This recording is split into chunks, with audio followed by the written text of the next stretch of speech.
Yuk jadi bagian dari dakwah kami. Dukung operasional dakwah dan sosial kami, raih pahala amal jariah yang terus mengalir sampai hari kiamat. Alhamdulillah. Tidak henti-hentinya lisan kita selalu bersyukur dan berterima kasih kepada Allah Subhanahu wa taala.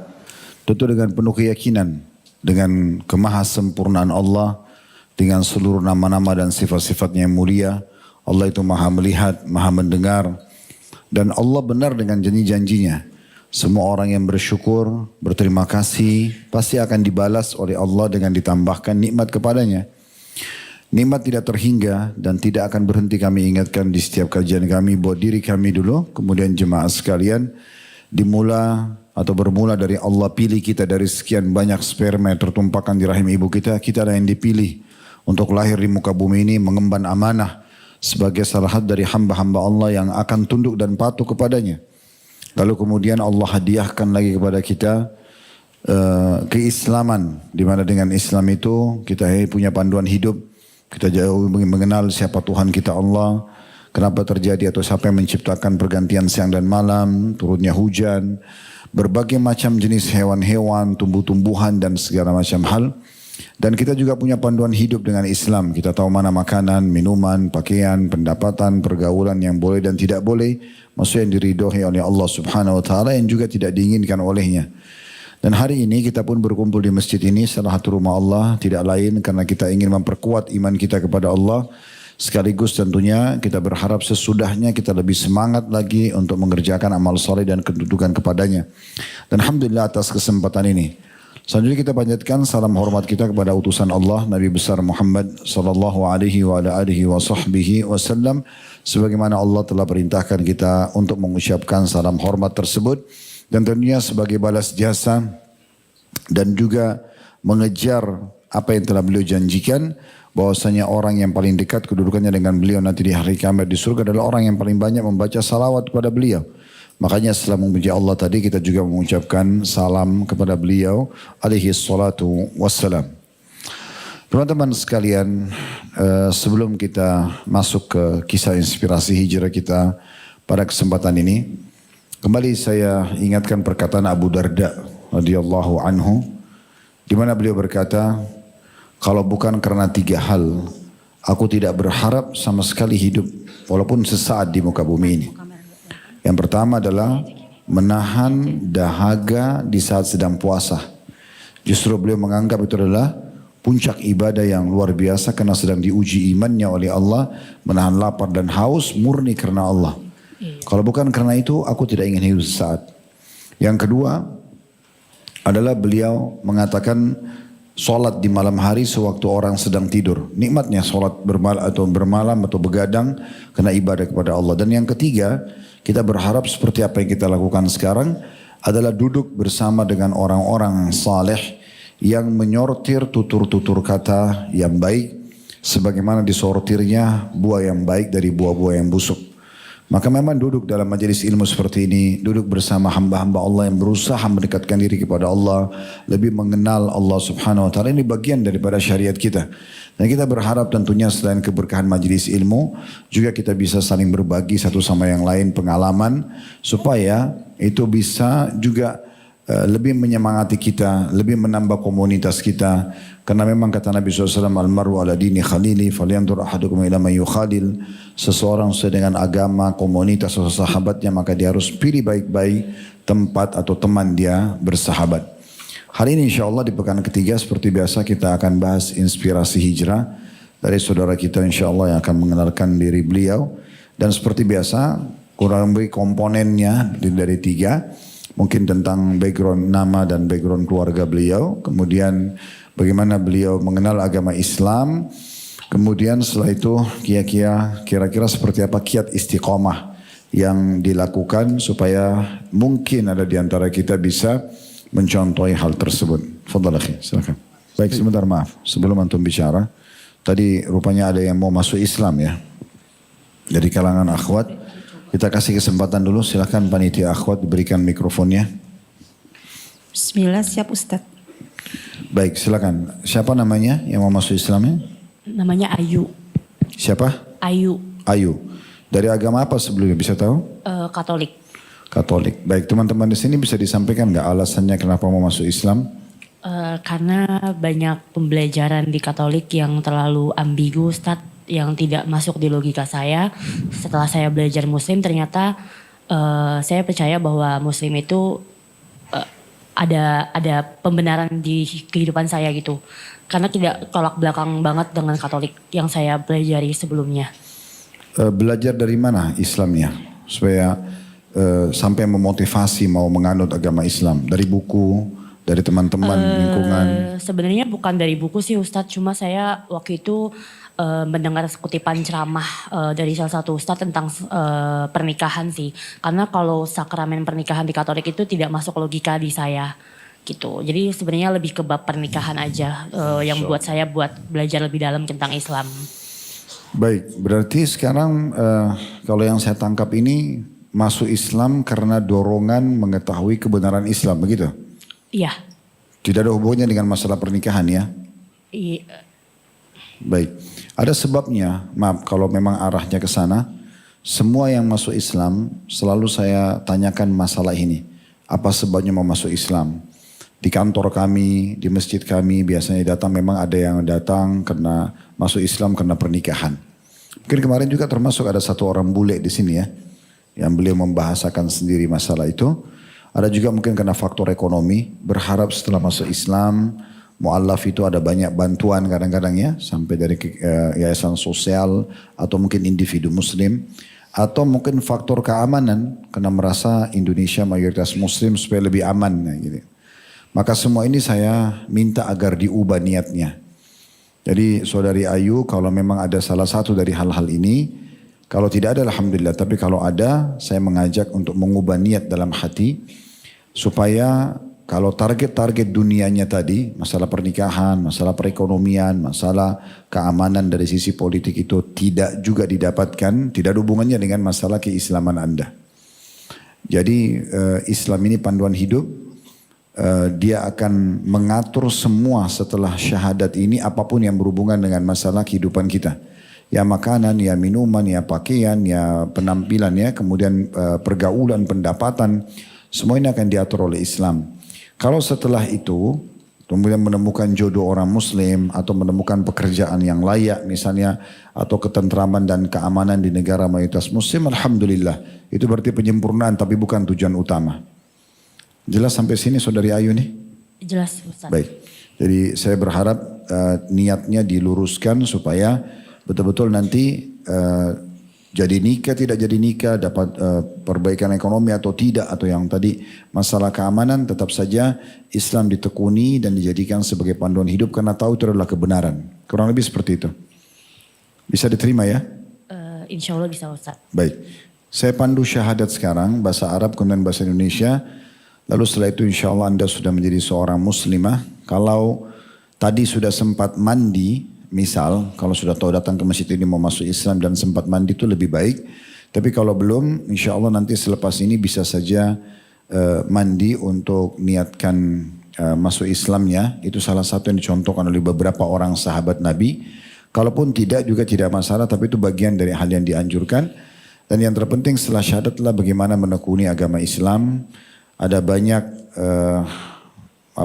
mu'alaf center mungkin ya. Kalau yang kami itu ada mu'alaf care seingat saya.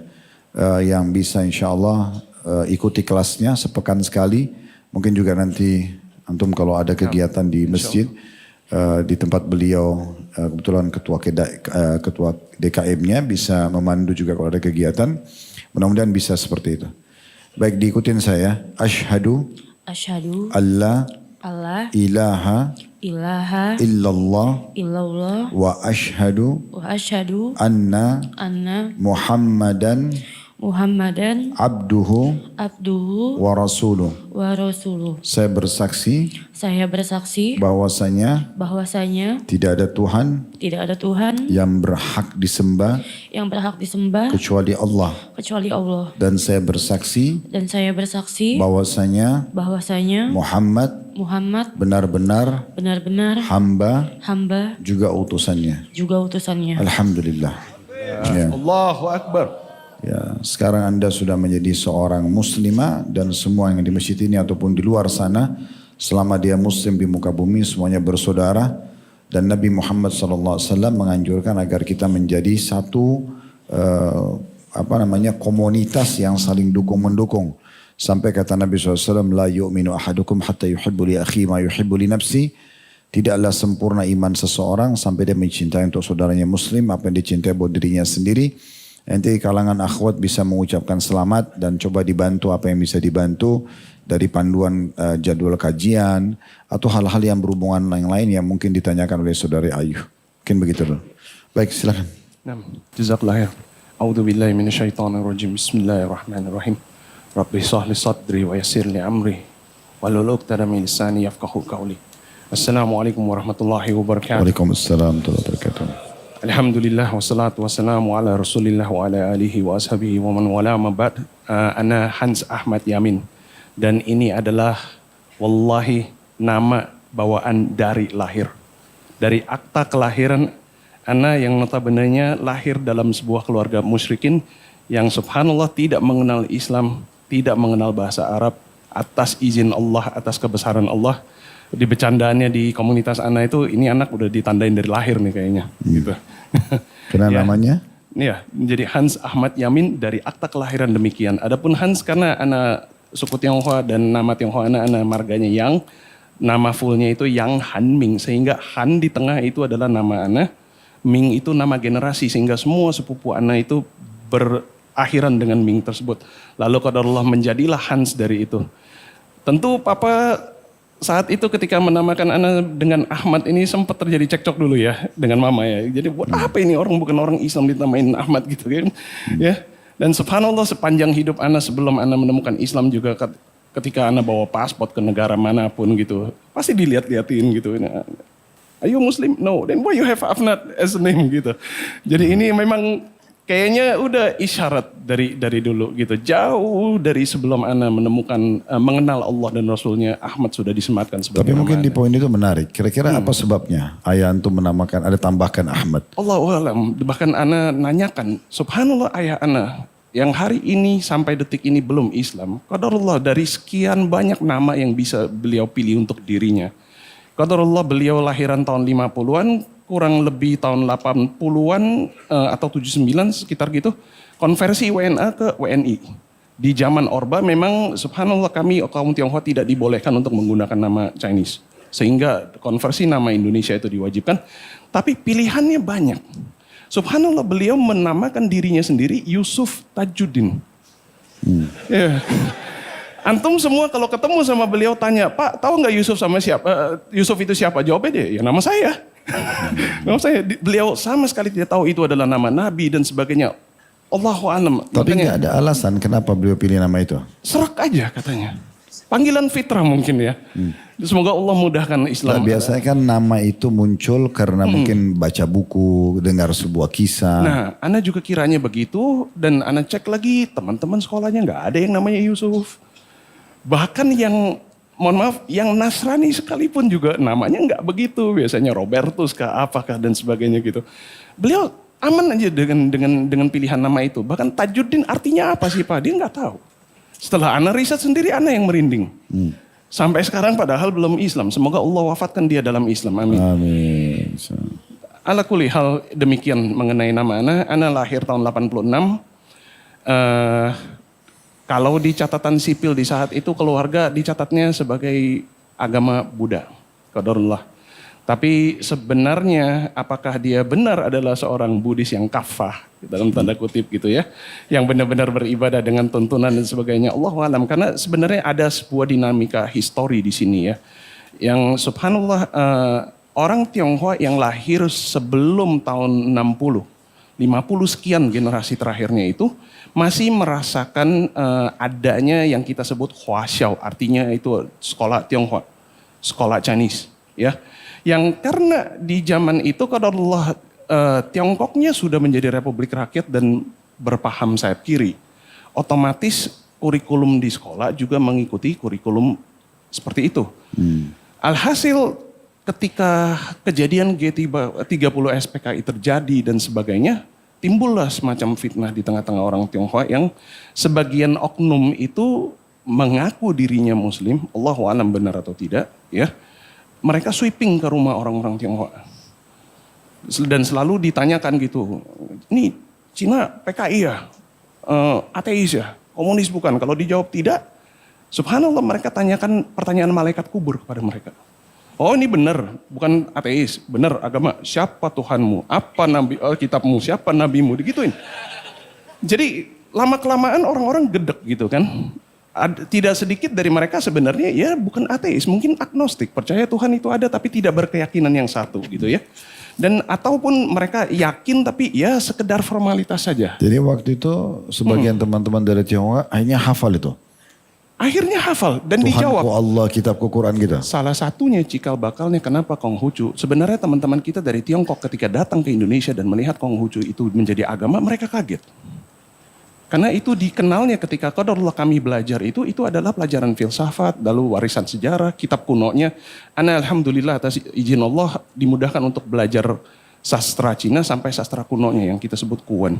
Yang dimana kitab-kitab kuno itu butuh tafsir yang berbeda.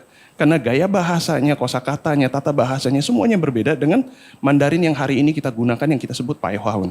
Sehingga kitab-kitab Konghucu, kitab-kitab Taoisme dan sebagainya tidak bisa dipahami dengan bahasa Mandarin modern. Itu. Dan sanad ilmu itu terputus karena qadarullah di zaman Orba sekolah Tionghoa ditutup, ditiadakan. Nah, jawaban dari orang-orang yang kesal dengan digedor-gedor ditanyakan itu, udah deh kita sepakat aja deh, kasih jawaban yang mereka udah bikin mereka diam lalu tinggalkan kami. Gitu. Siapa Tuhanmu? Tian. Nah lo ada nih jawabannya nih. Gitu kan. Apa kitabmu nih? Antum bisa baca. Gitu kan. Maksudnya liatin Al-Quran? Bukan.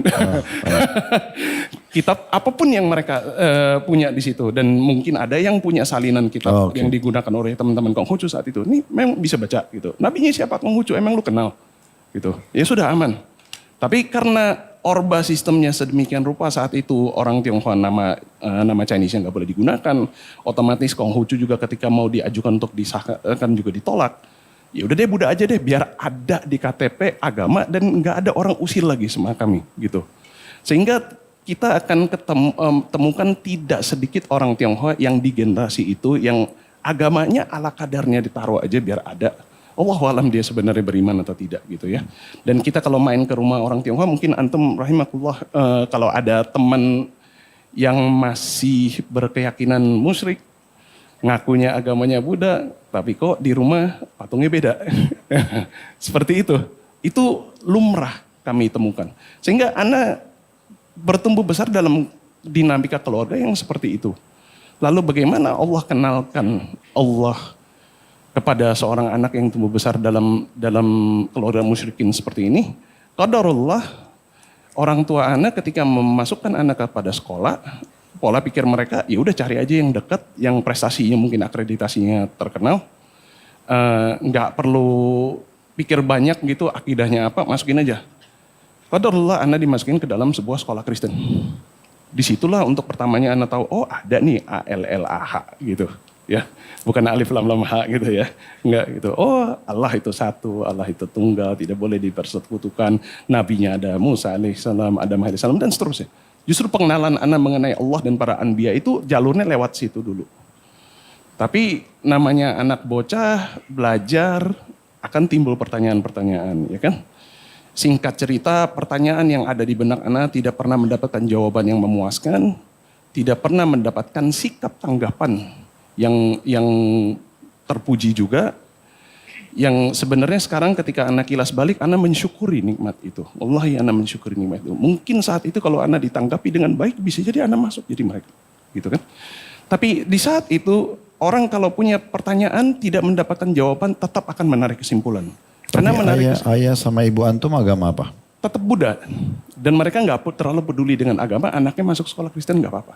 Gitu. Yang penting sekolah. Bersaudara sendiri berapa orang? Anak tunggal, qadarullah. Oh. Nah, jadi di saat itu anak agak langsung ekstrim di umur yang lebih yang cukup muda, tapi anak dulu. sudah Tadi kan di sekolah Kristen itu antum bilang ada banyak pertanyaan yang tidak memuaskan, sehingga antum tidak menganut agama itu dengan betul. Seperti apa pertanyaan yang sempat antum butuh jawabannya waktu itu belum menemukan? Contoh misalnya mengenai ketika Anda menanyakan sosok Al-Masih Ibnu Maryam alaihissalam kenapa dituhankan. Lalu mereka jawabnya adalah, oh buktinya ketuhanannya dia adalah mukjizat ini, mukjizat itu. Dia jalan di atas air. Tunggu dulu. Ada yang belah laut nih sebelumnya, kenapa yang ini bukan yang Tuhan gitu loh. Nah jawaban dari mereka selalu, nah ini nih kalau misalnya anak nggak sekolah minggu dia sendiri, karena notabene di kacamata mereka anak qadarullah saat itu adalah satu-satunya anak di kelas itu yang kafir di mata mereka. Iya, anak yang non Kristen ada di sekolah Kristen gak ikut sekolah minggu. Berarti Anda ulangin sekarang, waktu antum tanya Nabi Isa itu siapa, mereka bilang Tuhan, hanya karena bisa jalan di atas air. Begitu Salah satunya, bukti ketuhanannya. Terus antum protes mengatakan kan ada sebelumnya Nabi bisa belah laut gitu. Iya, maksudnya Nabi Musa. Kenapa bukan itu yang Tuhan? Nah, karena itu antum divonis kafir oleh mereka. Kurang lebih seperti itu. Kata-katanya mereka tidak mentakfiri langsung begitu, tapi mereka mengatakan ini nih kalau anak belum dijamah sama Roh Kudus isinya roh jahatnya begini. Subhanallah. Tapi wallahi Anda mensyukuri nikmat itu. Walaupun di saat itu Anda menarik kesimpulan agak ekstrim. Yaitu apa? Anda mempelajari keyakinan yang ada di rumah, yang ada di sekolah. Nggak ada yang beres nih. Ya kan? Tuhan yang mereka katakan juga pasti tidak ada. Sehingga Anda bertumbuh besar dengan pola pikir la ilaha. Illallahnya aja yang belum. Ya. La ilaha. Anda jadi ateis. Benar. Benar jadi ateis. Lalu Anda qadarullah. Bentar, waktu masuk sekolah Katolik itu apa? Kelasnya SD, SMP, SMA?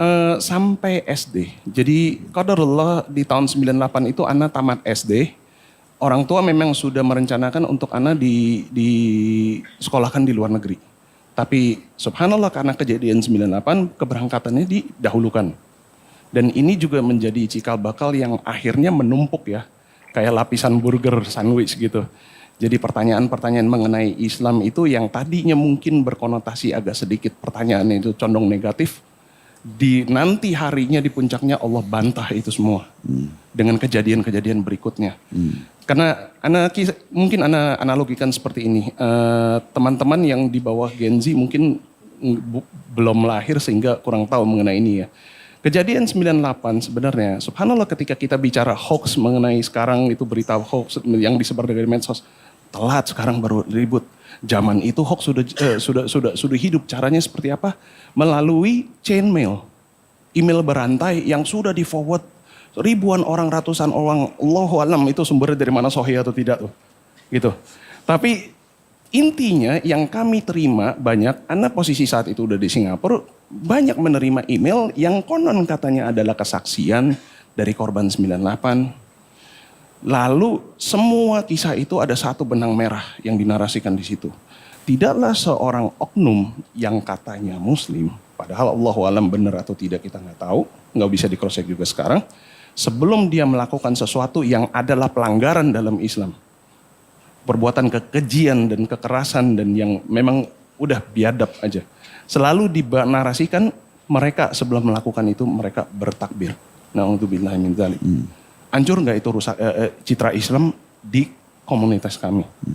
Minimal akan timbul pertanyaan, kok Islam jadi begini di saat itu? Tapi sebelum 98, apa respon teman-teman dari Jawa ini sudah positif ke Islam atau memang belum?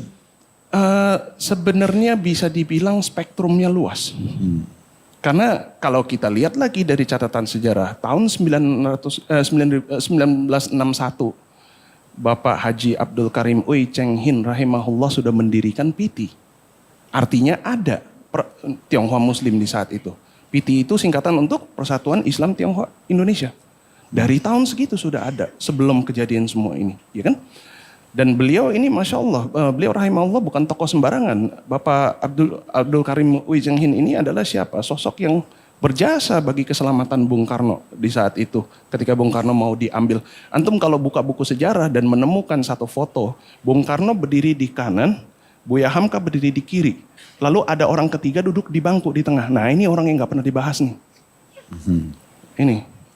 Ya, yang menjadi seorang tokoh Chinese Muslim pertama yang menjadi ketua umum Muhammadiyah yang juga gak pernah dibahas. Sehingga sebenarnya Chinese perspektif mengenai Islam. Ada yang udah langsung Islam.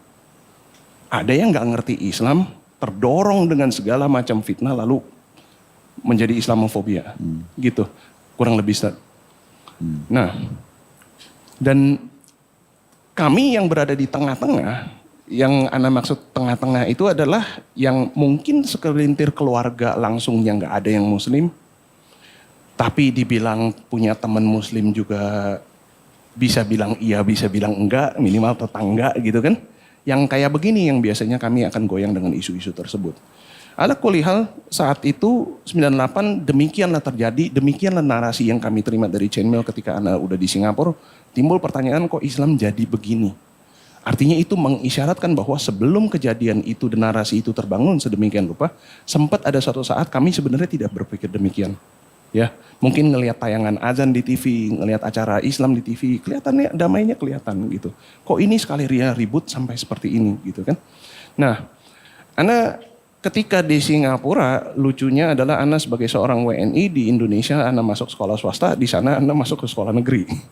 Nah, dan di sekolah negeri mereka, karena di Singapura itu keharmonisan antara suku dan antar agama itu dipaksakan dengan hukum, Ustaz.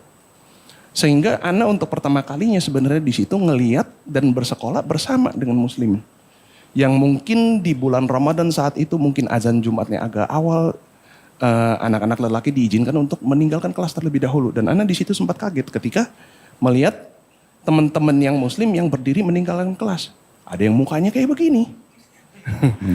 Ada yang mukanya muka orang India gitu. Ana bahkan punya teman yang muslim dari lahir dan dia setengah keturunan Jerman gitu. Lalu ada yang setengah Korea gitu. Mukanya benar-benar muka orang-orang K-pop yang kita lihat di poster-poster gitu. Tapi sholat gitu. Di situ baru Ana mungkin untuk pertama kalinya Allah menunjukkan kepada mata Ana Islam itu bukan milik kaum tertentu. Tapi masih belum ada yang menyampaikan dakwah kepada anak di saat itu. Tapi bedanya adalah anak-anak muslim di Singapura karena dinamikanya lebih terbuka ya. Mereka tidak berdakwah tapi mereka berani menyampaikan. Menyampaikan, mensiarkan mungkin misalnya kita lagi duduk di kantin ngobrolin apa. Mereka bisa bilang, oh kalau kita muslim tuh begini loh. We'll do it like this gitu. Dan seperti itu. Tapi memang dakwah tidak tersampaikan. Enggak lama kan abis itu kejadian WTC ya Ustaz. Jadi 1, 2, 3. Waktu itu umur berapa? Anak kalau Apa, kejadian SMA? WTC itu kan 2001 Ana umur 14 merenjak ke 15. Iya. Dan tapi bedanya begini, karena pelajaran IPS di Singapura kurikulumnya di saat itu qadarullah. Ini yang menjadi pelindung.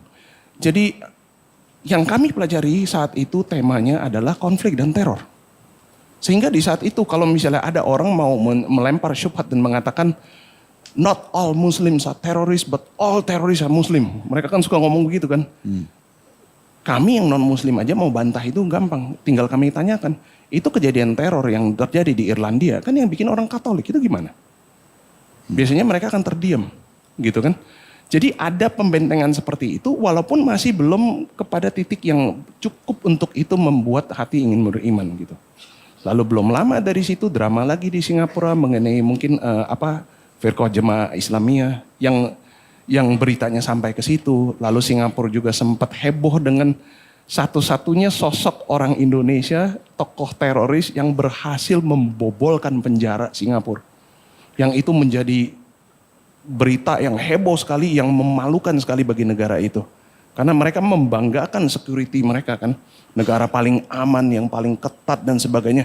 Ini bobol teroris dari Indonesia berhasil kabur dari penjara Singapura. Nah jadi berita-berita seperti itu tuh di depan mata terus ada. Sampai Bon Bali pun juga diliput dan sebagainya. Ana di saat sekolah sepanjang itu memang masih berpegang dengan yang tadi. Ana tetap ateis, tetap la ilaha gitu. Nah, dan ditambah. Tapi dari informasi yang ada tadi kan dari bahasan Antum ini ada kasus WTC, ada kasus ini dan itu misalnya. Satu sisi pencitraan tentang Islam itu buruk sekali. Satu sisi yang lain antum mengatakan saya baru mengenal nih, mengetahui ternyata Islam itu indah karena ternyata bukan untuk agama oknum tertentu. Mana yang dominan di diri antum pada saat itu? Di saat itu amat sangat disayangkan karena Ana sudah memutuskan dengan kesimpulan ekstrim yang tadi barusan, Ana masih lebih dominan negatif sebenarnya.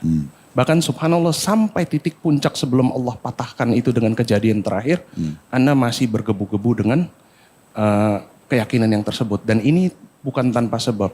Wasilahnya di sini salah satunya yang mengantarkan Ana ke sana adalah Ana dari umur 5 tahun sudah diajarkan musik. Ana belajar musik dari umur 5 tahun, Ana benar-benar menekuni sampai Ana bisa mengajar. Ana qadarullah hampir mendapatkan mendapatkan surat undangan untuk berangkat ke Australia untuk mendapatkan diploma musik. Orang tua tidak izinkan. Tapi subhanallah di Singapura itu banyak kakak-kakak kelas Ana yang penggiat musik keras. Ana terdorong masuk ke dalam ikatan itu. Dan seperti mungkin beberapa teman-teman yang pernah punya masa lalu yang sama ngerti ya. Aliran musik keras itu adalah ladang dakwahnya orang-orang yang berakidah apa ya sama. Mereka beryakini ya ilah minimal mereka anti semua agama. Konten musik mereka akan menggaungkan itu, menyuarakan agar orang meninggalkan agama. Lalu juga Ana pernah ada di dalam circle-nya orang-orang yang langsung ke ujung sana menyembah iblis. Jadi bahkan Ana di tangan dari kalangan musisinya. Iya, jadi di tangan Ana tuh lengkap tuh Ustaz. Kitab satanisme dari mazhab apapun Ana pernah pegang. Sempat jadi pemimpinnya juga nggak? Enggak. Oh, enggak. Alhamdulillah tidak. Walaupun ini ada satu catatan ya. Syaitan dan iblis itu enggak bodoh-bodoh amat ketika menggoda manusia. Wallahi mereka tidak akan mewaswas dan menggoda orang yang sudah ada di jalur neraka. Ana subhanallah sepanjang menjadi orang kafir enggak pernah diganggu oleh syaitan. Subhanallah setelah Ana sudah beriman dan mulai sholat dia muncul. Enggak, sebenarnya digoda cuma antum enggak sadar.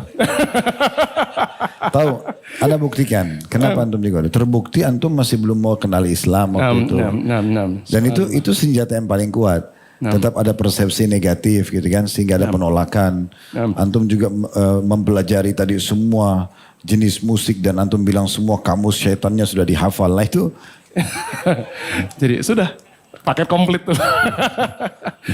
Alhamdulillah, tapi itu justru ternyata sekarang setelah Ana renungkan, itu menjadi salah satu wasilah yang Allah berikan menjadi sebuah benteng. Sekarang mata ini menjadi jeli ketika melihat modus operandi syaitan itu seperti apa. Ini permainannya seperti ini. Ana udah langsung dari jauh, jarak jauh tuh udah membentengi diri dengan itu. Alhamdulillah, wallahi kehendak Allah tidak ada yang sia-sia. Walaupun kadang alurnya itu di luar dari nalar kita. Nah, karena Ana berada di circle seperti itu, makin tebal tuh keyakinan bahwa tidak ada Tuhan yang layak untuk disembah, itu enggak ada. Semua agama itu ya kasarnya sampah gitu. Sehingga puncaknya ketika banyak lagi kejadian selanjutnya termasuk kejadian 212 itu kan digemborkan banget itu di media luar. Lalu selalu digunakannya itu kata-kata yang dikotominya itu sangat divisif. Dia akan dikatakan oh Islamic hardliner Fulan bin Fulan. Harus pakai hardlinernya di situ seakan-akan Islam tuh memang ada kaflingnya, ada garis lembek, garis keras, garis apa. Padahal Islam satu ya satu gitu kan. Nah, ala kulli hal di situ juga Ana masih nggak terlalu bagaimana. Puncak panasnya Ana yang kebetulan Ana memang di saat itu lagi mau menggarap materi untuk nulis. Lalu kejadian ini terjadi gitu. Nulis materi apa? Untuk album dan sebagainya. Oh, untuk musik. Okay. Nah, 2018 yang ribut-ribut. Mungkin sebelum jauh. Tadi antum bilang antum sudah sampai pada tingkat aliran musik yang sampai menyembah syaitan. Seperti apa penyembahannya itu? Penjemahan mereka itu sebenarnya ya tergantung mazhabnya. Jadi ada yang benar-benar apa misalnya contoh dia ikrarkan, dia datang ke satu gua, dia mengatakan memang kamu Tuhan saya, atau ada ritual apa yang mereka lakukan? Ada yang melakukan ritual, ada yang tidak. Kenapa Anda tanya begini akhi? Karena salah satu tujuan inspirasi hijrah ini kan membuka cakrawala. Kita berharap pesan antum satu demi satu ini ditangkap oleh teman-teman kita Muslim. Jangan sampai nanti mereka ini diajak sama temannya ke acara tertentu bukan untuk kita mau mengenal acara tersebut, tapi supaya kita lebih berhati-hati. Ya, itu penting sekali untuk diberikan masukan. Jadi seperti apa misalnya arahnya, apalagi antum bilang antum seperti sudah mengkhatam buku-buku mereka itu ya. Nah, seperti apa kira-kira? Kita ambil yang ekstrim lah, yang ekstrim atau mungkin yang nomor 1, 2, 3 urutan pertama seperti apa? Yang ekstrim yang benar-benar bahkan ini ada aliran satanisme yang lain pun mensesatkan mereka karena se-ekstrim itu. Yaitu apa? Mereka akan melakukan pengorbanan. Oh berarti di antara pengikut setan ada juga saling menyesatkan? Ada, saling membid'ahkan, ada. Oh begitu. Ada. Jadi ada yang berpaham begini. Setan itu bukan untuk disembah. Setan itu sama kita kedudukannya sama. Ketika bekerja sama setan itu partner. Jadi bukan sembah. Itu ada akadnya Ustaz. Gitu. Yang sini bilang tidak. Dia adalah Tuhan kita. Kita sembah dan kurban untuk dia. Nah ini cekcok. Ada yang bilang tidak ada. Satanisme, Satan sosok itu adalah figuratif saja. Ini adalah pengikraran bahwa pembebasan diri kita lah Tuhan untuk diri kita sendiri. Jadi itu memang rancu. Yang mereka lakukan itu mirip seperti dukun-dukun maksudnya. Kayak beli sesajen, bertapa gitu-gitu. Ada yang iya, ada yang tidak. Jadi kalau yang berpaham bahwa satanisme ini adalah pengikraran. Dan Satan itu adalah figuratif. Mereka enggak melakukan penyembahan. Mereka cukup mengingkari semua dan menuhankan dirinya. Halas. Gitu. Dan kalau yang menyembah, iya. Mereka akan tergantung ritualnya mau untuk apa. Lalu di antara ritual apa yang mereka lakukan? Contoh misalnya ada yang seperti pelet. Gitu. Butuh apa? Fotonya siapa. Dan dia berkeyakinan ketemu setan. Iya, dia memohon kepada sosok syaitannya ini, jinnya ini, dan mereka hatam nama jin apa untuk apa. Jinnya sukanya apa, elemennya apa. Lalu disesuaikan dengan begitu, jamnya apa dan sebagainya. Jadi Anda pernah dengar kesaksian dari seseorang, semoga Allah berikan hidayah untuk orang ini, amin. Dia mau melakukan pelet itu dengan cara ini, tapi nggak yakin. Nggak yakin dan dia merasa bersalah. Subhanallah dia mengaku kepada akhwatnya, aku telah melakukan ini kepadamu. Mental jadi kena ke dia sendiri. Dan yang dia katakan adalah ada bacaan-bacaan tertentu yang dia harus baca. Lalu ketika dia taruh, kalau isyarat yang benar dikabulkan dalam tanda kutip atau apa, adalah lilin yang disiapkan itu akan menyambar kepada kertasnya dan kertasnya akan terbakar dengan sendirinya. Kalau antum dulu ikut aliran yang mana? Ana di saat itu yang netral, yang ekstrim. Yang netral saat itu. Karena Ana nggak pernah. Yang menganggap itu cuma figuritas. Iya. Oke. Menuhankan diri sendiri udah. Dan Ana nggak berpartisipasi dengan ritual dan sebagainya karena bagi Ana itu mengkhianati kaidah yang Ana pegang. Kalau saya menjadi Tuhan diri sendiri, kenapa saya harus sembah yang lain? Gitu. Jadi ini udah bertentangan dengan prinsip yang anak pegang di saat itu. Itu mulai di umur berapa tuh? Mulai ke sana arahnya. Tadi kan belajar musik mulai di umur 5 tahun nih. Itu mulai lebih ke sana itu umur berapa? Kurang lebih 18-19. 18. Sebenarnya sudah tamat SMA, sudah masuk kuliah ya. Nah, dan makin gelut lagi karena juga di dalam dunia itu Ana udah bukan ngeband cuma untuk happy-happy doang. Kami sudah bikin rekaman, tur luar negeri dan sebagainya. Lalu lanjutannya bahkan Ana sempat berada di putaran pengadaan konser dan sebagainya. Dan semoga Allah maafkan ini semua, amin. Dan itu menjadi apa ya, zat yang mengentalkan keyakinan yang udah ada sebelumnya. Kalau Ana ibaratkan seperti kita ini kopi ini ditambahin lagi nih kopi ini biar lebih hitam lagi gitu. Nah puncak akhirnya itu di tahun 2018 ketika ribut-ribut pilpres itu sangat heboh di situ. Itu bagi orang-orang yang berpaham seperti ini, oh ini hidangan paling enak untuk digoreng gitu. Untuk membuktikan kepada orang-orang dari mana agama itu mengajarkan kedamaian. Buktinya kalau ada ribut-ribut seperti ini kok gitu kan. Allah bantah Anda dengan cara apa? Ana saat itu sedang mau berdiri mempersiapkan diri untuk nulis, Ana lupa mau ngambil apa. Ana dulu punya satu kebiasaan buruk itu kalau ngecas HP itu deket kabelnya lalu di pinggir meja. Ana bangun, HP Ana ketarik qadarullah. Jatuh dalam keadaan tidak terkunci, HP-nya terbuka. Lalu Ana ambil dengan jempolnya tidak sengaja menyentuh layar HP-nya itu sendiri gitu. Nah, sedikit catatan, Ana dulu kalau pakai YouTube nggak pernah buka dari aplikasinya. Ana cari channelnya dari Google, buka API langsung ke app-nya. Biar apa? Algoritma tidak terganggu. Itu untuk pertama kalinya jari jempol Ana menyentuh YouTube dan terbuka laman depan tersentuh juga video paling pertama. Random aja udah terbuka. Dan video apa itu? Itu video potongan dari akun mana. Ana sekarang nyesel Ana tidak save itu linknya. Potongan-potongan ceramah dari para asatidz kita dan juga para mufti di luar negeri. Termasuk antum di dalam video tersebut. Ada Ustadz Syafiq, ada Ustadz Firanda, ada Mufti Meng, Syekh Yusuf Esti, Hafizahullah dan sebagainya. Yang kurang lebih pesan yang dikumpulkan di dalam video ini adalah sejak kapan muslimin dibolehkan untuk ribut-ribut seperti ini. Gitu. Rasulullah SAW sudah mencontohkan cara yang benar untuk menasihati para pemimpin. Mufti Meng dan Syekh Yusuf Esti juga mengatakan hal yang sama dalam Inggris. You know, the Prophet, peace be upon him, has shown the right way to advise our leaders, and it's not by gathering in huge amounts.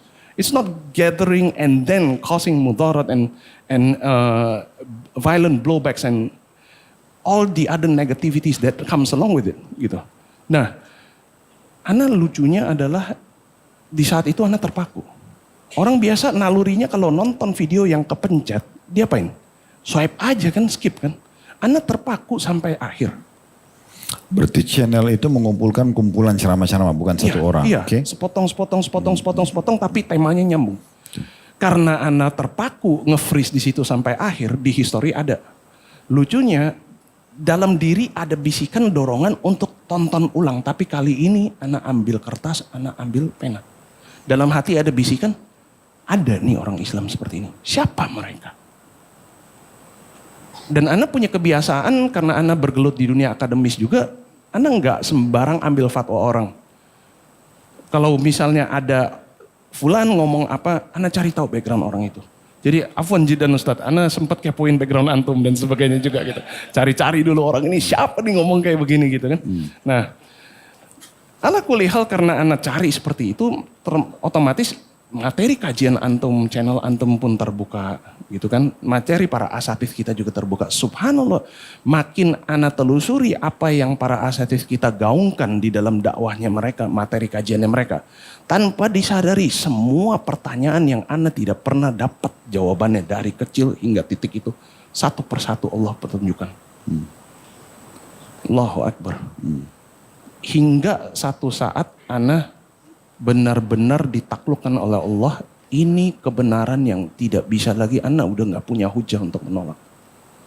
Tapi Ana masih ngeyel nih ceritanya Ustaz. Ngeyelnya begini, Allah tuh kalau benar ada susah banget sih untuk dilihat. Gitu. Karena ya Ana terbiasa dengan keyakinan-keyakinan yang lain yang sesembahannya itu terlihat gitu kan. Dan Allah Maha Kuasa, tidak ada yang mustahil. Susahnya apa untuk menampakkan dirinya? Tentu ini sebelum Ana tahu mengenai kisah Musa alaihissalam yang meminta untuk melihat Allah dan lalu gunungnya pecah dan beliau alaihissalam pingsan ya. Subhanallah, sejahil itu pun Allah tetap kasih satu jawabannya. Ana singkat aja langsung, jawabannya yang Allah tampar muka Ana dengan itu adalah apa? Surah Al-Baqarah ayatul kursi. Wasi'a kursiyuhus samawati wal ardh. Di situ Ana terdiam. Ana tiba-tiba teringat guru fisika Ana dulu pernah ngomong begini. Katakanlah misalnya di sini ada seekor gajah sebesar ini nih.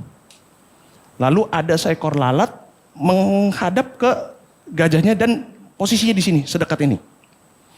Apakah dia sedang melihat gajahnya? Iya. Tapi kelihatan nggak? Tidak. Dan Ana sepanjang mengkepo dengan kajian antum, kajian para asatidz juga udah masuk tuh mencelok sana sini, kajian hadis, sirah nabawiyah dan sebagainya. Ana teringat antum pernah menyampaikan satu hadis di mana Rasulullah SAW mendeskripsikan keadaan semesta kita ini, bahwasanya bumi ini sekecil ini, kita di dalam lebih kecil lagi. Di antara bumi ke langit satu seperti apa? cincin yang dibuang di Padang pasir. padang pasir. Lalu di langit berdua tuh demikian, buminya plus langit satunya cincin dibuang di pasir. Dan seterusnya sampai Sidratul Muntaha. Naluri ana di saat itu tertampar dengan logika begini. Kalau Al-Kursi itu bendanya adalah benda yang bukan transparan. Yang seperti kain ini yang kita nggak bisa ngelihat apa yang dia di belakangnya. Lalu Allah Azza wa Jalla mengatakan wasi'a kursiyuhus samawati wal ardh. Keblokir mata kita. Pun kalau benar Allah bisa nampak dan kita bisa lihat karena kursinya menutup seperti langit-langit ini, kita tidak akan melihat secara zahir. Keblokir. Karena zatnya adalah zat yang bukan transparan. Lalu Ana juga temukan kajian antum di mana antum temanya tauhid dan kita bahasannya saat itu asma wa sifat. Ana dapatkan kesimpulan lagi dari sekian banyak sifat Allah yang antum paparkan. Allah itu sebenarnya tidak terikat dengan ruang dan juga tidak terikat dengan waktu. Pertanyaannya, mata manusia terikat dengan keduanya nggak? Antum bisa nggak melihat sesuatu yang tidak terikat oleh ruang dan waktu? Mustahil. Pecah mungkin biji mata kita. Bingung melihatnya apa. Jangankan kita mencoba untuk melihat Allah Azza wa Jalla. Malaikat terbuat dari apa? Cahaya. Nah ini anak-anak yang belajar sains, ayo di mana? Rumus kecepatan cahaya berapa? Nah kalau malaikat lebih cepat dari itu dan kita aja nggak bisa tangkap, bagaimana mata kita mampu melihat Allah? Di situ Ana terima jawaban itu, bahwa Dia benar-benar ada dan keberadaan Dia sudah tidak bisa dipungkiri lagi. Gitu. Lalu di hari yang sama itu terjadi, subhanallah besokannya Ana mendengar azan subuh. Untuk pertama kalinya di hidup Ana, azan itu berkumandangkan Ana merasa terpanggil. Tapi ada sedikit catatan Ustadz. Itu di umur berapa tuh? Itu tahun 2018 Ana umur berapa? 33, 34. Jadi lebih dari 3 dekade itu Ana bertahan dengan la ilaha itu dan Allah tampar dengan illallahnya di belakang. Tapi Ana punya satu catatan lagi, Ana qadarullah lahir di keluarga kungfu Ustadz. Ya, jadi kebayang ya masa kecil kalau bawa rapot merah pulang diapain sama orang tua. Ya, antum mungkin dipukulnya pakai bambu, pakai sapu, Ana dipukulnya pakai jurus. Ya, dan di Singapura mungkin sebagian dari ikhwah kita tahu mereka menerapkan wajib militer Ustaz. Sehingga pelajaran olahraga dari anak-anak SMP sampai SMA itu sudah dikurikulumkan untuk persiapan untuk wamil. Sehingga sebenarnya bocah-bocah nakal di umuran kami itu tidak sedikit dari kami di badan tuh nggak mungkin sempurna. Ustaz. Singkat cerita, Ana di sini masih bisa dilihat. Ana sempat cedera parah di lutut Ana dan Ana tidak bisa tekuk lututnya. Dan subhanallah, astagfirullah. Ana sepanjang masih kafir berbangga dengan hal ini. Ana selalu ngomong begini, saya ada di muka bumi ini bukan untuk bersujud, bukan untuk berlutut. Saya membanggakan itu. Tapi tiba di saat azan subuh itu dan Ana ingin bersujud, Ana nggak bisa tekuk lutut Ana untuk bersujud. Di situ Ana menangis, Ustaz. Dan lalu Ana hanya bisa berbisik dalam hati saat itu, ya Allah, kalau ini adalah hukuman untuk kekufuran diri ini, sehingga Engkau tidak izinkan aku untuk bisa bersujud, saya terima. Tapi kalau Allah masih Engkau inginkan diri ini menghabiskan sisa umur Ana untuk bisa menghamba dan bersujud kepadamu, maka dalam namamu aku ingin bersujud. Subhanallah, untuk pertama kalinya di dalam hidup ini, setelah Ana cedera, di malam itu setelah Ana ucapkan bismillah, lutut ini bertekuk dan Ana sujud. Allahu Akbar. Dan sujud itu sujud yang Ana tidak akan pernah lupa. Ketika dahi Ana menyentuh ke tanah, itu Ana seperti flashback ke belakang Ustaz. Seluruh kisah hidup Ana dari kecil sampai sekarang itu Allah seakan-akan kasih lihat seperti kita nonton film. Di situ ana benar-benar sadar bahwasanya ternyata ini rencana Allah. Ana berada di titik ini, melakukan ini, dipersiapkan sama Allah begini, semuanya untuk titik ini. Tapi di saat dengar azan itu terus sujud, di mana posisinya? Di rumah? Di rumah. Ana basahin diri dengan apa yang ana ingat aja ngeliat di TV orang kalau lagi wudhu basahin apa, ana basahin asal-asalan. Maksudnya seakan-akan antum terdorong mau sholat itu. Iya, belum bisa sholat tahu orang ruku dan sujud. Dan itu pun belum syahadat waktu itu. Belum. Ana syahadatnya setelah sujud, bangun dari sujud itu. Jadi kiblatnya pun ana carinya gimana. Ternyata Google itu punya satu aplikasi namanya Kiblat Finder, Ustaz. Ini untuk ikhwan yang baru hijrah dulu mengakal main komputer game, tahu ya game Pokemon Go. Nah yang ketawa nih ketawanya kecil-kecil rasa bersalah nih ya. Seperti itu, kameranya dibuka lalu kita cari, begitu ketemu you are here gitu. Nah Anda berdiri aja udah menghadap kiblat di situ. Dan Anda sujud. Dan sujud itu menunjukkan flashback itu dan Anda juga ingat satu lagi yaitu apa? Urusan-urusan yang bersifat hablum minan nas. Anda pernah dizolimi sama siapa, Anda pernah diapain dengan siapa, yang hati tidak pernah bisa ikhlas untuk memaafkan, di saat itu Anda merasa kayak ada batu yang dilepaskan. Lalu Anda bangun dari sujud tersebut, dalam hati Anda mengatakan begini, ya Allah terima kasih Engkau telah ikhlaskan hati ini untuk bisa melepas itu semua. Sungguh Engkau tidak pernah meninggalkan diri ini, aku beriman kepadamu. Ana angkat tangan ana diri sendiri mandiri. Asyhadu an la ilaha illallah wa asyhadu anna Muhammadur Rasulullah. Kok bisa nggak ada yang nuntun syahadat kalimat itu keluar? Tapi sebelumnya sudah tahu kalimat itu? Karena azan yang dikumandangkan di TV bertahun-tahun Ustadz nggak pernah berubah, itu kalimat ternyata tertanam di belakang alam bawah sadar itu.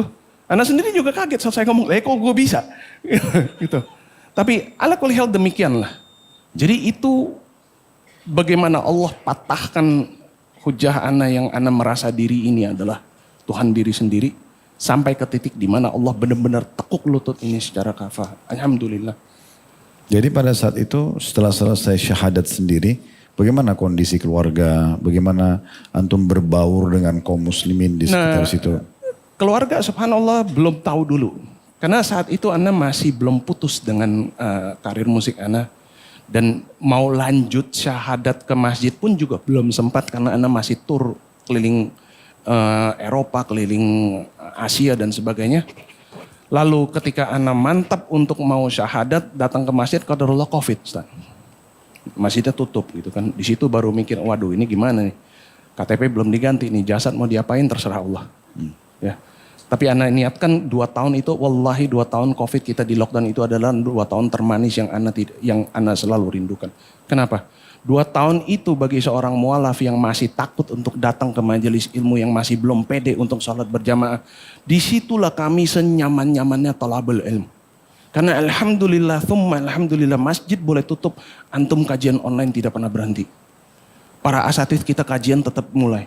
Kelas tahsin yang berbasis Google, pakai WhatsApp group dan sebagainya. Bahkan ada beberapa masyayikh yang live Instagram mengajarkan Iqra. Itu benar-benar Ana tidak terganggu sama sekali untuk talabul ilm dalam 2 tahun itu. Dan Ana dalam hati, hakul yakin Ana husnudzon, COVID ini tidak akan selamanya. Pokoknya Ana punya target, gak mau tahu kapan kita akan lepas, bebas kembali normal. Ketika kita kembali normal, Ana udah harus bisa seperti muslim yang lain. Datang ke masjid itu udah gak boleh canggung lagi. Berdiri sendiri sholat ditepok dari belakang jangan udah gak usah kaget gitu. Walaupun jujur pertama kali Ana jadi imam dadakan ditepok sama orang, itu panik parah Ustaz. Panik parah, Ana sakit karena ditepoknya keras gitu kan, terus kaget lupa baca sampai mana. Ana al-ikhlas ngulang sampai 10 kali. Subhanallah, itu bapak yang jadi makmum di belakang kasihan tuh. Kayaknya qiyamnya rakaat pertama dia tuh lama sekali itu. Saking kagetnya. Padahal Anda sudah persiapkan nih. Oh iya kalau ditepok sama orang udah gak usah begitu. Dia begitu tak ya Allah baca sampai mana tadi. Seperti itu.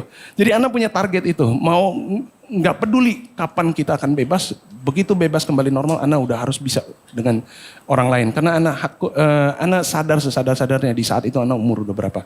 Tolak ukur Anda saat itu adalah dengan muslim yang lahir di tahun yang sama. Di mana mereka berada. Mereka sudah bisa apa. Anda belum bisa apa. Itu yang Anda kejar.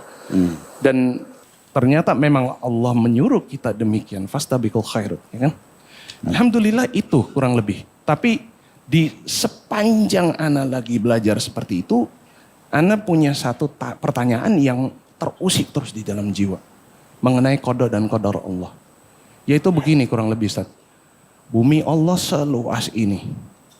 Harus banget ana dilahirkan di Indonesia ini buat apa? Gitu.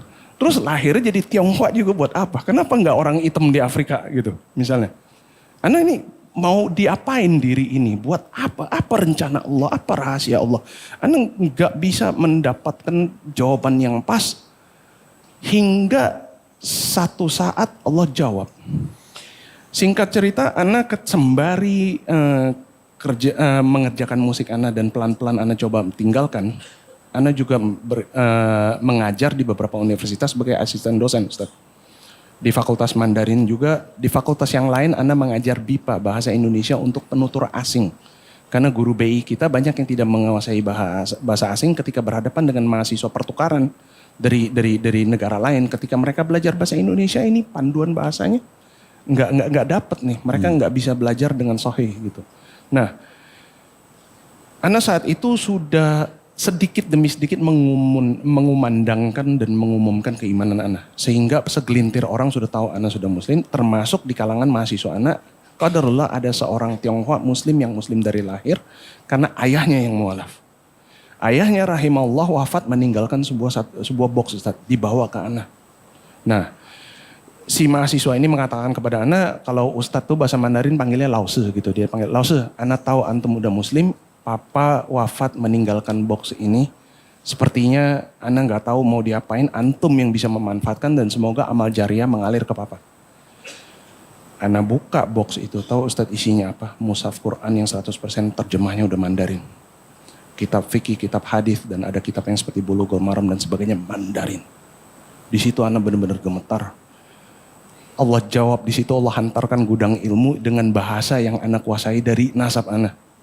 Tapi buat apa gitu. Titipannya, amanahnya adalah untuk disiarkan, dijadikan manfaat sehingga dia menjadi amal jariah yang mengalir kepada papa beliau, hafizahullah, rahimahullah.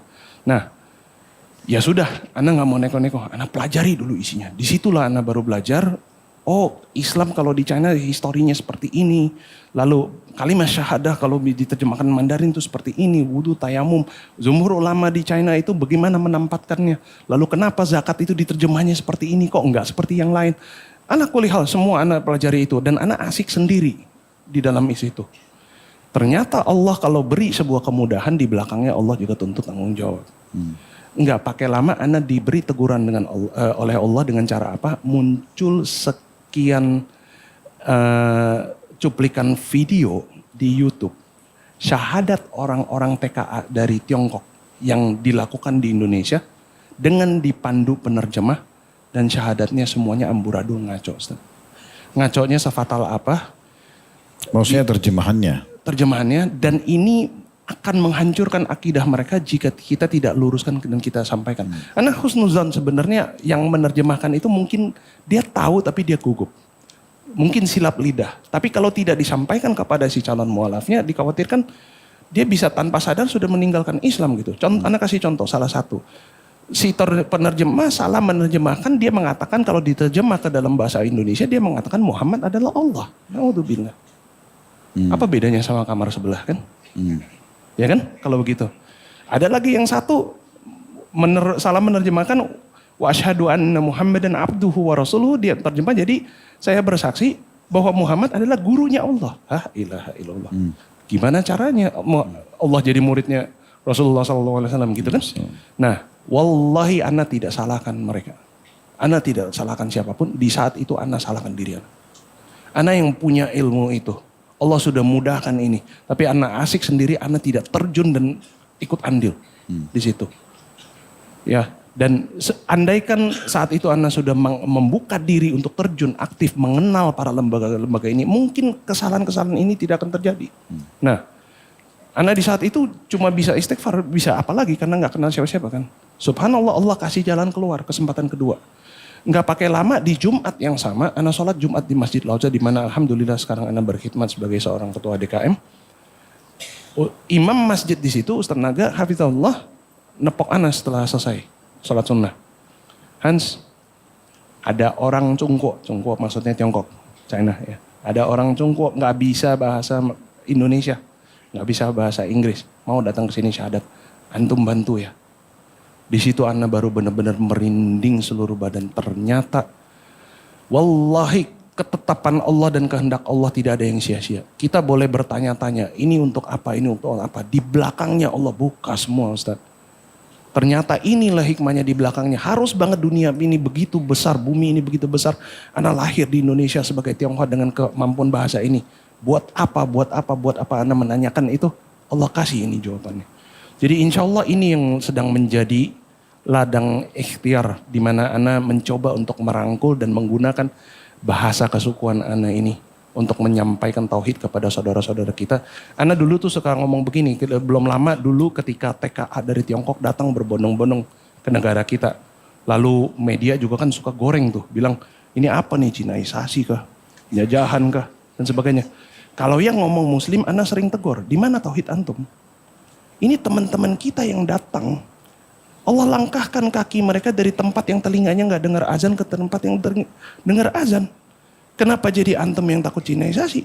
Bukannya mereka yang seharusnya khawatir Islamisasi, gitu kan? Masalahnya kita siap jemput bola atau tidak di sini, dan itu yang Ana sekarang khawatirkan dan amat sangat disayangkan gitu ya. Ana akhirnya ngerti kenapa sosok-sosok para penggiat di Mualaf Center seperti Ko Wendy, Habibullah, Ko Stephen, Rahimahullah. Mereka merasa sendiri banget dan memanggil dirinya pemulung amal. Karena ada ladang-ladang seperti ini yang memang potensi untuk amal jariah kita rebut ada, tapi nggak ada yang kerjakan. Ana bahasakan seperti ini, kenapa Ustadz? Karena begini, Ana sering ngetes di beberapa universitas ya. Di Fakultas Mandarin yang mungkin ada muslimin di dalam sebagai mahasiswa-mahasiswa yang menuntut ilmu di situ. Ana suka ngetes. Sengaja iseng dengan mereka dan insya Allah Ana harap mereka sadar dengan disentil seperti ini. Yaitu apa? Misalnya si Fulan datang gitu. Antum udah semester berapa? Semester 5, semester 6. Oh Masya Allah, bahasa Mandarinnya pun udah bagus. Oke, Anda boleh tanya satu pertanyaan? Iya. Wudu sama tayamum Mandarinnya apa? Gak ada yang bisa jawab. Wallahi gak ada. Kecuali satu aja. Sejauh ini cuma satu mahasiswa Anda yang bisa jawab. Dan kenapa? Bedanya orang yang sudah mengenal manhaj dan sudah ngaji itu. Beliau ini memang Masya Allah ya, sebelum masuk ke dalam fakultas ini, dia sudah adalah guru tahsin, guru tahfiz. Qadarullah ketika beliau dikasih beasiswa untuk studi ke China pun, masalah makanan halal haram nggak jadi masalah. Kenapa? Yang beliau lakukan selalu ke pasar beli ayam tuh beli hidup. Beliau sembelih sendiri secara syar'i. Nggak ada keluhan mengenai halal haram makanan. Masak sendiri, sembelih sendiri. Jadi ini sosok orang yang punya ilmu agamanya segitu Ustaz. Sehingga dia punya kesadaran ini. Yang lain semua ditanya pertanyaan yang sama, wallahi nggak ada satupun yang bisa jawab. Jadi anak harap ini lisan Ana mengatakan begini agar menyadarkan juga teman-teman mungkin ada ya yang di luar sana yang di Fakultas Mandarin. Yuk bismillah kita luruskan niat ini gitu loh. Jangan carinya dunia terus. Ladang dakwah untuk untuk digaungkan dan kita ambil raih andil ini dan mendapatkan amal jariah dari saudara-saudara kita yang TKA ini yang Allah sudah hantarkan mereka. Tapi kita nggak siap untuk jemput bola.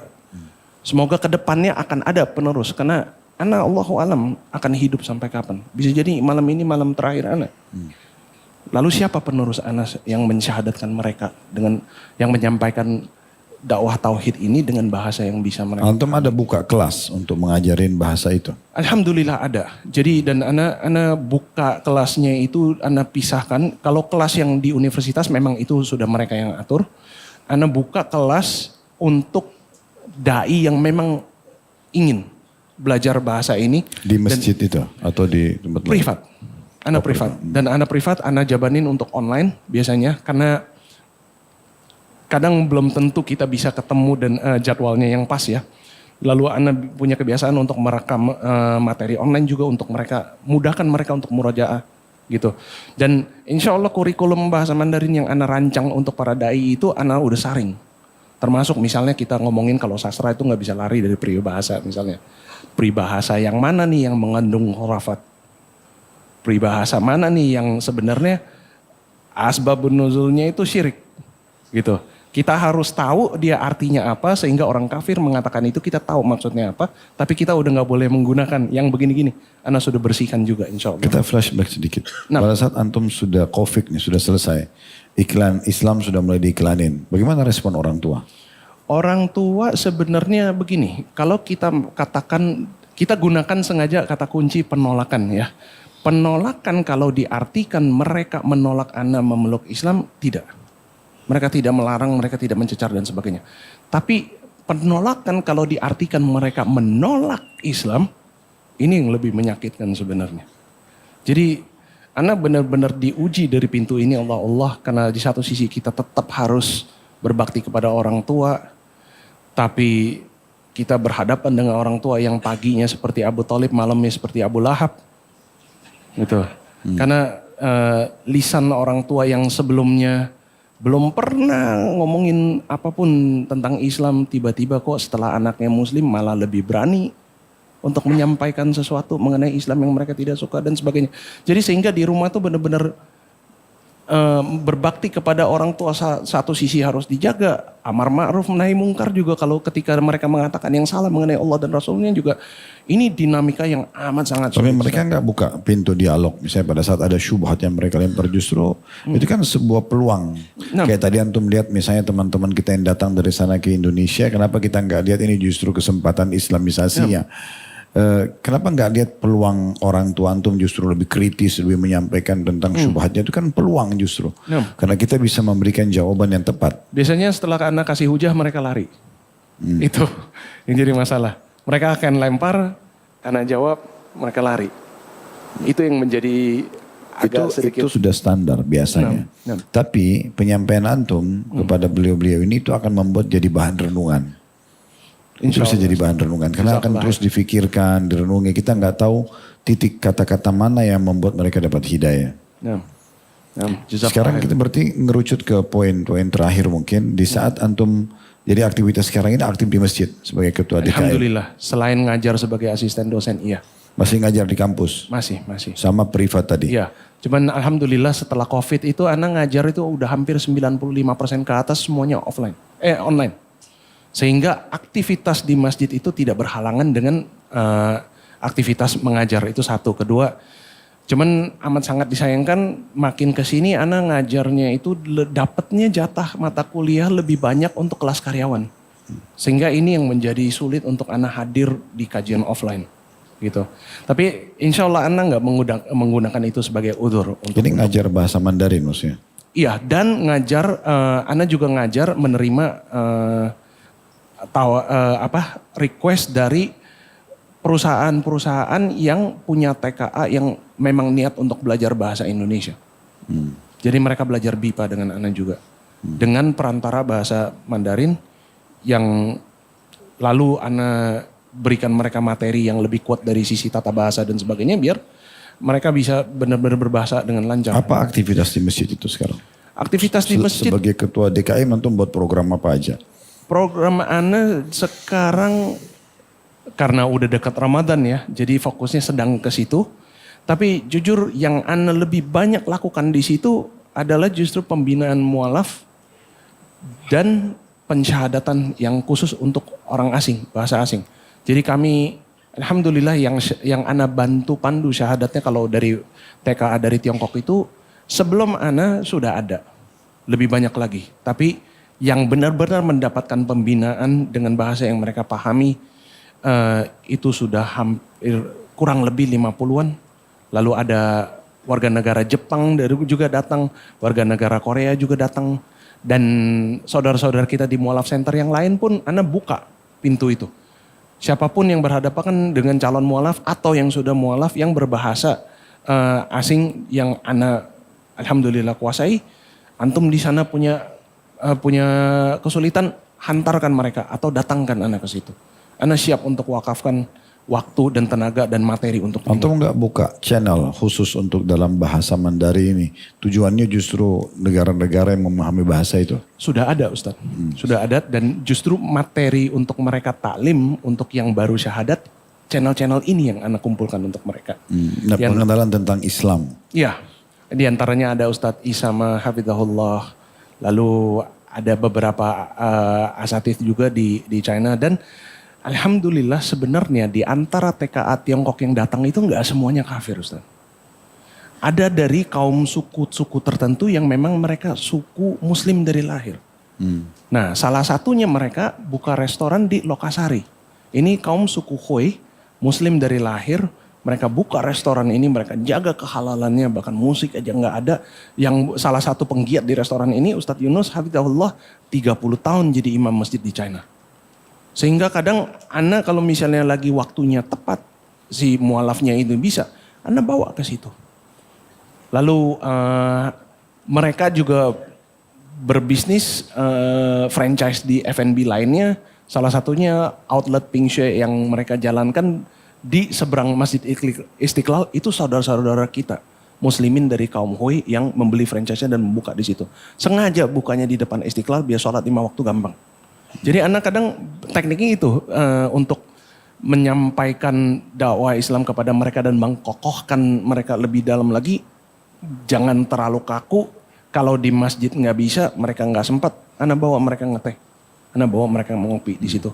Ngobrol dengan ikhwan-ikhwan kita yang muslim dari lahir. Yang Masya Allah mereka banyak dari mereka itu cucu dari imam masjid. Ayahnya ustadz dan sebagainya.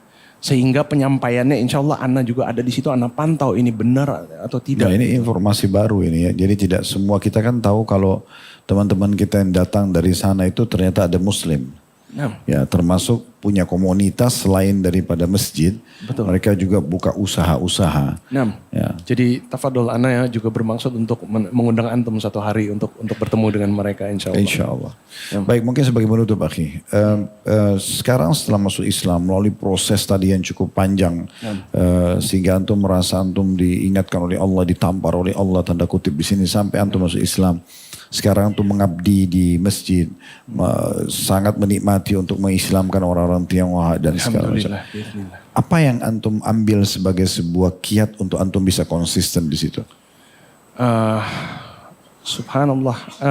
Ana wasiatkan sebuah wasiat kepada diri Ana sendiri terlebih dahulu. Yang ini wasiat bisa dibagi 3. Yang pertamanya itu rentetannya 4. Dan Ana mohon maaf sebelumnya, bahasa yang akan Ana keluarkan ini akan agak sedikit ngegas. Karena kebiasaan Ana ketika mengingatkan diri sendiri memang bahasanya ngegas. Yaitu apa? Ana selalu katakan kepada diri Ana setiap hari, istiqomah itu omong kosong tanpa ittiba. Ittiba itu omong kosong tanpa ilmu. Ilmu itu omong kosong tanpa murojaah. Murojaah mau sebanyak berapapun percuma dan sia-sia kalau tidak praktek dan amalkan.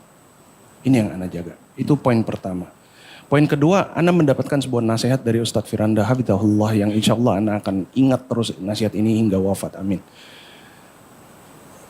Karena sunatullahnya memang iman itu akan naik dan turun.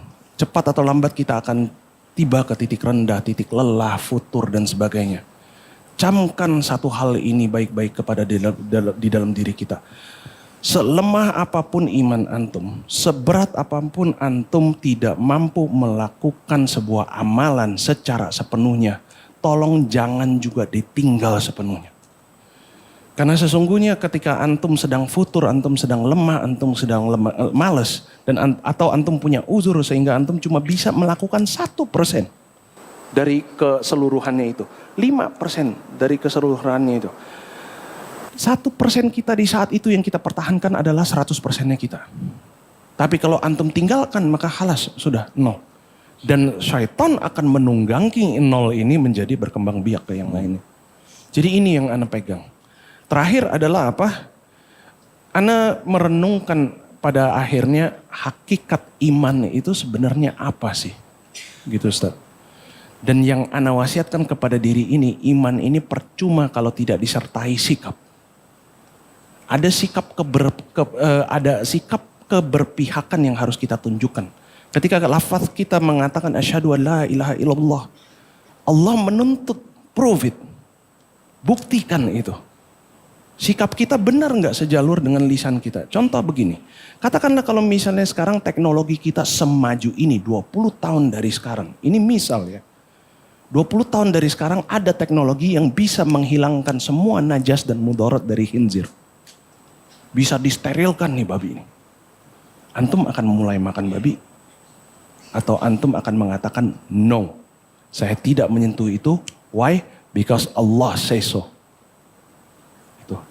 Sedikit informasi anak paparkan di sini ya, mohon izin Ustadz. Antum tahu nggak sekarang sudah beredar semacam zat kimia obat yang jika dimakan 30 menit sebelum kita mengkonsumsi homer bisa menangkis semua efek mudarat itu. Itu belum tahu. Ini obat sebenarnya sudah keluar sudah lama dan sangat populer di Jepang. Kenapa populernya di Jepang? Karena budaya minum di situ budaya korporat. Kadang seorang suami kerja yang kerjanya notanya bedanya mungkin ibaratnya kayak kita, dia tinggal di Bekasi, lalu kerjanya di Blok M gitu. Selesai dia kerja dipaksa untuk minum sama manajernya dan gak bisa pulang, kereta ketinggalan. Akhirnya itulah yang cikal bakal melahirkan konsep hotel yang disebut hotel kapsul di Jepang. Yang bentuknya kayak peti mati cuma orangnya doang masuk.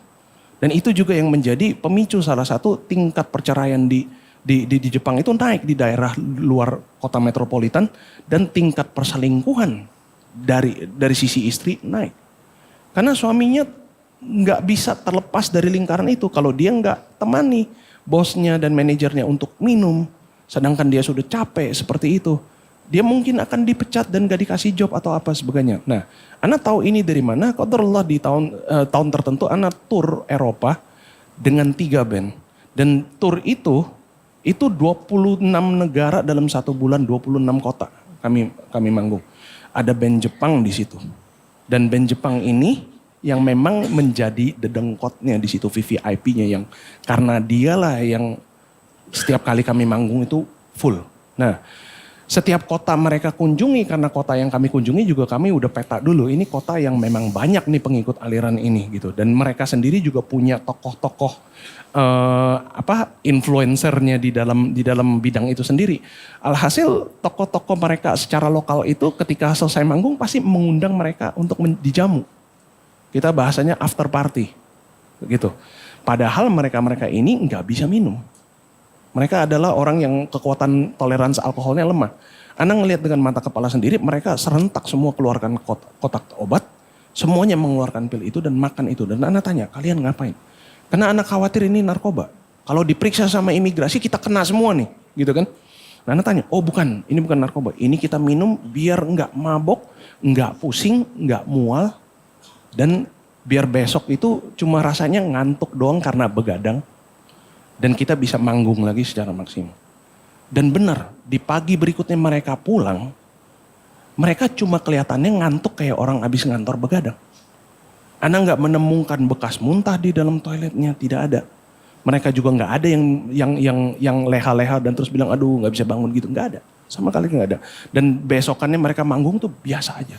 Ya intinya karena kapsul itu. Iya. Yang itu mau sampaikan pesan ke ikhwah kita selain menjadi muslim kita punya prinsip dalam syariat itu. Ketika ini bisa dan didapatkan di dalam market kita, apakah antum akan menggunakan obat ini biar antum bisa mengkonsumsi alkohol? Kan mudaratnya semua sudah hilang. Atau antum berdiri tegak lurus di pihak Allah dan Rasulnya dan mengatakan tidak, saya tidak mengkonsumsi ini because Allah say so. Iman ini butuh sikap pihak. Bahkan ketika kita berhadapan dengan kemungkinan bahwasanya hujah kita terbantahkan dengan yang sifatnya manusiawi, duniawi, kita tetap berpihak dengan apa yang Allah katakan. Ini yang mungkin 3 poin dasar ini yang ana wasiatkan ke ana, diri ana sendiri. Jazakallah khair. Mungkin ada yang mau jadi muridnya bahasa Mandarin mungkin. Biar bisa jadi dai. Ana mohon izin Ustadz untuk menyampaikan 1 poin ya. Jadi ana harap teman-teman di luar sana yang menonton dan menyimak acara ini dari lembaga mualaf center manapun, dimanapun antum semua berada. Jika siapapun itu, dimanapun itu, kalau misalnya berhadapan dengan calon mualaf yang dari Tiongkok atau yang dari negara lain sehingga perlu digunakan bahasa Inggris, bahasa Mandarin. Dan kalau antum di situ berkesulitan, insya Allah ana siap maju untuk membantu. Boleh calon mualafnya dihantarkan kepada kami atau ana yang berangkat pergi ke lembaga antum semua. Masya Allah. Jazakallah khair. Wa iyyakum. Baik, begitu mungkin ikhwan dan akhwat sekalian. Subhanakallahumma bihamdika asyhadu an la ilaha illa anta astaghfiruka wa atubu ilaik. Wassalamualaikum warahmatullahi wabarakatuh.